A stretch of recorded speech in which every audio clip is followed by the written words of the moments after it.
TN Haryana Jind की आवाज़ देखने वाले सारे भाइयों ने दिनेश जुलाना के राम राम बरा। आज मौजूद हम जुलाना हल्के के 2 बार विधायक रहे परमेंद्र सिंह डुल और तार जनता के बीच में बने हुए हैं और इनसे जानकारी लेंगे वो किन मुद्दों पर मतदाताओं से मत की अपील कर रहे हैं कि एक बार फिर चुनावी मैदान में कूदने जा रहे हैं। और कांग्रेस पार्टी में अपना झंडा बुलंद किया हुआ है क्योंकि निर्दलीय तौर पर भी उतरे थे, उन्होंने उसमें थोड़े ही मतों से हार जीत का फैसला रह गया था और अब की बार फिर तीसरी बार चुनावी मैदान में आऊँगे। 2 बार विधायक रहने के बाद, उससे पहले भी चुनाव मैदान में 2 बार रहे हैं।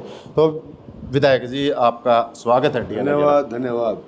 परमेंद्र जी, आप ऐसे कौन से मुद्दे हैं जिनको लेकर चुनावी मैदान में कूदने की तैयारी कर रही हैं?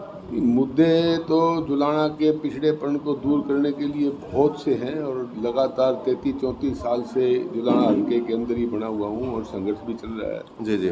और 2 बार मैं विपक्ष का, आपने अपने उद्बोधन में बताया, मैं 2 बार विपक्ष का एमएलए बना, लेकिन विपक्ष में था। जी जी। प्रयास किए। जी जी। कुछ में सफलता मिली, कुछ में असफलता मिली। जी जी। जो विपक्ष के विधायक का दायरा होता है, जी जी, हमारा विधानसभा के अंदर अपने हल्के की मजबूती से आवाज़ उठाना हर मुद्दे के ऊपर, चाहे वो बेरोजगारी के ऊपर है, चाहे वो किसानी का मुद्दा है, चाहे नहरी पानी का मुद्दा है, जी जी, चाहे पीने के पानी का मुद्दा है, जी जी जी, और चाहे स्कूल की अव्यवस्था है, अस्पतालों की अव्यवस्था है, तो हर बात से सरकार को आगाह करने का, चेतावनी देने का, उनको चेताने का और उनसे प्रयास कराने का, जी जी, एक पर्सन लगाने का एक हमारे पास मौका होता है। उसमें 2009 से 14 तक मैं कामयाब रहा। हरियाणा में लगभग दूसरे नंबर पे रहा पर्सन उठाने में, कॉलिंग अटेंशन में। जी जी। और 2014 के बाद 19 तक मैं नंबर 1 पे था। और रिकॉर्ड मौजूद है विधानसभा का कि मैंने अपने हल्के के लिए जितनी भी समस्याएं थी सबका उल्लेख किया और उनको कोशिश करी कि हल करें। तो विधायक जी, जैसे आप 2 बार विधायक भी रहे, हम बात करते हैं विपक्ष के विधायक के कार्यों की। यहाँ साथ में पड़ता है मैम विधानसभा, बलराज कुंडू वहाँ के विधायक हैं और जुलाना से भी आप भी निर्दलीय, मतलब आप तो इनेलो पार्टी के थे, विधायक विपक्ष के विधायक थे। आपके द्वारा वो कार्य क्यों नहीं हुए जो कि बलराज कुंडू अपनी विधानसभा में, कहीं रोड की व्यवस्था देख लो, कोई भी देख लो, बड़ी अच्छी दुरुस्त है, यहाँ क्यों नहीं हो पाया? अच्छा है, बलराज कुंडू जी ने कराए तो आपको पता होगा, बलराज कुंडू जी निर्दलीय विधायक बनने के बाद बीजेपी के साथ अटैच हुए थे। जी, तो लगातार विपक्ष बीजेपी के खिलाफ आवाज़ भी बुलंद रखते हैं और मत भी उनके खिलाफ वो अटैच रहे, बाद में डिफरेंसेस आए, लेकिन अटैच तो रहे ना वो। जी, किसान आंदोलन में बढ़ चढ़कर उन्होंने भाग लिया, किसानों का साथ दिया, वहाँ पर आप देखें तो बहुत सारी किसान आंदोलन में तो हमने भी साथ दिया था। किसान आंदोलन के लिए तो हमने अपना 5 साल का जो हमारा कार्यकाल था बीजेपी में ज्वाइन किया था। 2020 में किसान आंदोलन के मुद्दे पर भी हमने राज्य को छोड़ करके किसानों के साथ खड़े हुए थे। जी जी। और हमें तो इस बात का ये गर्व है कि हम सत्ता पक्ष में होते हुए सत्ता को त्याग करके किसानों के साथ आए थे 2020 में। जी जी। देखिए, आप क्या कि हम सत्ता को छोड़कर, राजकाज को छोड़कर हम भी कांग्रेस पार्टी के साथ गए जब उपचुनाव था, तो क्या उसके अंदर कोई साठगांठ तो नहीं थी, कोई वादे तो नहीं किए भूपेंद्र हुड्डा के द्वारा कि आप हमारी पार्टी में आइए, आपको जुलाना विधानसभा टिकट दी जाएगी? कांग्रेस में कभी किसी से साठगांठ नहीं होती। कांग्रेस में तो कार्यकर्ता के रूप में शामिल हुआ था और कार्यकर्ता के रूप में मैं काम कर रहा हूँ। पहले 10 साल में 8 साल लगभग हरियाणा में जींद जिले का कांग्रेस का प्रधान रहा। पहले भी चुनाव लड़ चुका हूँ। कांग्रेस की भली भांति मुझे पता है। कांग्रेस में ऐसा कोई विश्वास नहीं, कांग्रेस में जनता ही मालिक है और जनता के हिसाब से कांग्रेस के हाईकमांड जिसको भी उचित समझे उसको अपना आशीर्वाद देके प्रतिनिधि बनने के लिए भेजते रहे हैं। तो लगातार 10 साल से बीजेपी का शासन हरियाणा में है और जो जेजेपी के विधायक हैं वो भी गठबंधन सरकार में थे, तो जुलाना का विकास कितना, और जुलाना के विकास को लेकर आप क्या कहेंगे? जुलाना विकास आपके सामने है, हर चीज़ आपके सामने है। मेरे से पूछने की जरूरत क्या है? आप जनता के अंदर जा रहे हो, जनता से पूछ रहे हो कि विकास किस प्रकार का हुआ। मैं समझता हूँ कोई विशेष अंतर पड़ा नहीं है। जी जी। तो सरकार तो ये कह रही है कि हमने उपमंडल बना दिया और साथ में बहुत सारे और प्रोजेक्ट जुलाना में लगाए, साथ में 2 बड़े पार्क यहाँ पर बनाए। क्या उपमंडल बन गया, चालू हो गया? जी, एसडीएम तो बैठते हैं। क्या उसकी रूपरेखा तय होगी? कितने गांव है, कितने, क्या 2 तहसील बन गई?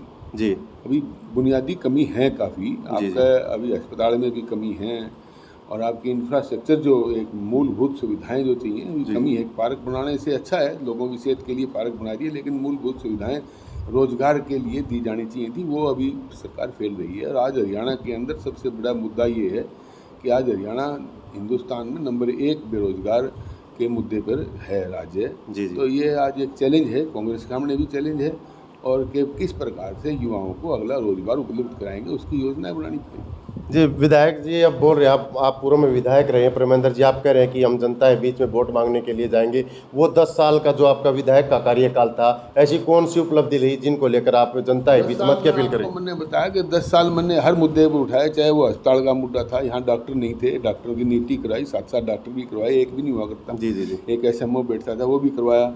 आपके 19 मैंने रजवाए, दोबारा रिमोल्ड करा के नए बनवाए। जी जी। आपके हमने 12 के लगभग वाटर वर्क्स नए बनवाए। 2 क्लस्टर योजना, एक जो पीने के पानी की थी, जिसके अंदर एक योजना में तो डिघाना, निडाना, निडानी, पडाना, रधाना ये शामिल थे। दूसरी के अंदर हमारे बुआना, किनाना, गिमाना, आपका बैबलपुर, बीबीपुर और ईगरा शामिल थे। जी जी जी। और वाटर हीगरा में नया बना, खेड़ा बख्ता में नया बना, आपके राजगढ़ में नया बना, आपके जमोला में नया बना, आपके मेहड़ा में नया बना, आपके खीमा खेड़ी में नया बना, आपके आसन में मेरी योजना में नया बना, आपके बड़ा खुर्द का मंजूर कराया था, बनने लग रहा है। पढ़ाने का बीच में छोड़ दिया था, इन्होंने गलती करके, उसको दोबारा शामिल करवाया।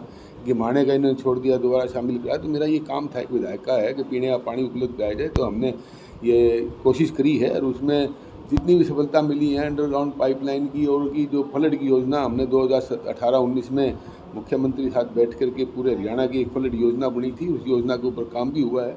तो योजना तो बनती हैं, आपका फ्लड के अंदर 2017 में 18 में अपनी भरपूर लड़ाई करके लोगों को मुआवजा दिलाने का काम किया। और आपको ट्रैक्टर हमने निकलवाए थे, ट्रैक्टरों के द्वारा पानी निकलवाया था 2018 में, 400 रुपये घंटा, सबको पाइप दिलाने का काम किया। और उसके बाद आपका सामड़ो कला का जो बूस्टिंग स्टेशन है उसको अपग्रेड करके 250 क्यूसिक का बनवाना, करेला को 100 से ऊपर बनवाना, आपका 84 बुर्जी के ऊपर नया पंप पुराना पड़ा था जो बंसीला उसको चालू करवाना। ड्रेनों के अंदर ये काम किया है। आपने ये काम किया। प्रॉपर जुलाना का विकास क्या करा आप? ये जो जुलाना कस्बा है जहाँ था वहीं है। प्रॉपर जुलाना के अंदर नगर पालिका है। नगर पालिका के अंदर MLA का एक अख्तियार नहीं होता। नगर पालिका के अंदर MLA केवल सरकार से मिलकर ग्रांट ला सकता, वो काम मैं कर नहीं सकता था। जी जी। क्योंकि नगर पालिका विपक्ष के विधायक को ग्रांट नहीं मिलती? नहीं मिलती, मेरे योजना में नहीं मिली। जी, मेरी योजना में कोई ग्रांट नहीं होती? नहीं मिली। केवल मेरे को बीजेपी में शामिल हुआ जब मेरे को थोड़े पैसे मिले थे, 10 करोड़ रुपए, वो मैंने पूरे हल्के के हर जगह देने का काम किया। जी जी जी। बात करें, हम विधानसभा में गांव-गांव जा रहे हैं, जनता की जो आवाज़ है वो सुन रहे हैं, जनता क्या चाहती है। जनता एक बात कहती है कि परमेंद्र डोल लगातार पार्टियां बदल रहे हैं, अब मौका आने पर कहीं दूसरी पार्टी में चला जाएंगे, ऐसा भी हो सकता है क्या? नहीं हो सकता। मैं पहले कांग्रेस में ही था, कांग्रेस में दोबारा गया हूँ। परिस्थितियाँ हो जाती हैं, परिस्थितियों के हिसाब से आदमी निर्णय करना पड़ता है। जो जनता का निर्णय है, मेरा निर्णय सही मानेंगे तो अपना आशीर्वाद देंगे, नहीं सही मानेंगे नहीं देंगे। जी जी जी।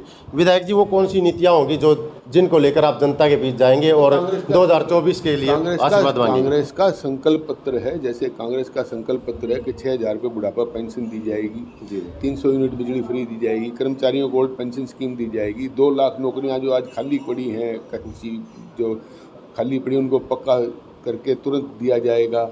और आज स्कूली शिक्षा और यूनिवर्सिटी की शिक्षा और कॉलेजों की शिक्षा के अंदर जो रिकॉर्ड रहा है चौधरी भूपेंद्र सिंह हुड्डा का कि नई यूनिवर्सिटी बनवाने का, एजुकेशन हब बनाने का, उस पर दोबारा से क्वालिटी एजुकेशन, क्वालिटेटिव एजुकेशन देने का काम किया जाएगा। और पीने के पानी की जो व्यवस्था रह गई है कमी, उसको दूर करना। और सबसे बड़ा मुद्दा है हरियाणा के इस क्षेत्र के अंदर ऐसी योजनाएं लाना जिससे रोजगार उपलब्ध हो, रोजगार बने, ताकि लोगों को रोजगार के लिए धक्के ना खाने पड़े। युवा आज रोजगार से त्रस्त है और खेती के अंदर आज आमदनी लगातार घट रही है। तो इसका एक ही तरीका है कि उनको युवाओं को रोजगार उपलब्ध करा के उनको मुख्य धारा में शामिल किया जाए। इसके लिए काम करना है और उन्होंने पार्टी ने अपना दिया है। जैसे कि आपका हर रोजगार के लिए आज ये कहा है कि 2 लाख नौकरियां खाली हैं, वो तुरंत भरी जाएंगी। 30 लाख नौकरियां खाली हैं दिल्ली के अंदर, राहुल जी ने कहा था, लेकिन कांग्रेस वहाँ नहीं आई।